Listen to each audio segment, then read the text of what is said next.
di Luntuan sering lihat dakwah-dakwah ke demi daerah Aceh Jaya, Lamno, daerah Tinomba.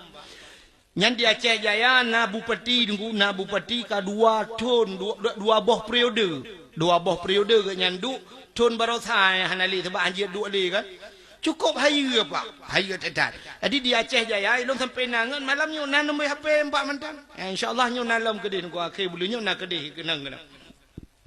Yang di Aceh Jaya dengku di daerah Aceh Jaya daerah Lamno yan.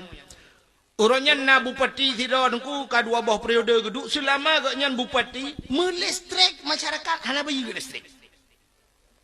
Jadi masyarakat hana bayi listrik darah ya.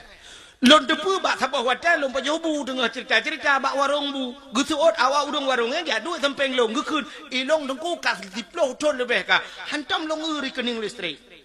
Hana bayu listrik dia. Nyambai pegawai le bupati, dibayu le bupati. Kecuali pegawai.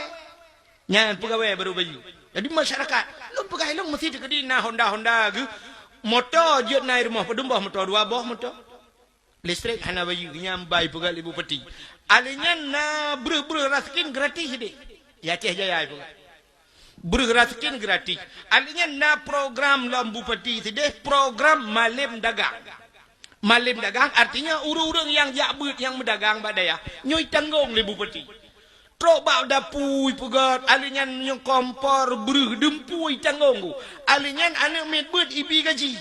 Trok bak anak sikula ibi gaji. Ya ayo tak. KS 1 mentang yak cok peng bak bupati. Masya-Allah. Urang-urang tuha mandum ku trok bak buli yak cok peng bak bupati. Yang baik pegat. Padahal wat kata aset daerah hana wayan. Pota aset daerah tu main nai Lamno ya. Nada puna ku na tawit lambaknya 2 bak pane je kebut. Tapi bisa menang ditanggung oleh bupati masya-Allah. Yang kerja urang yak buat jemot dah na. Kerana me buat yang totol lang kampung ku bloi tangan tu. Nai tangan yak jo udaya masya-Allah. Nyo ke talakan tu bapak camat ke penjara tak mikir macam mana.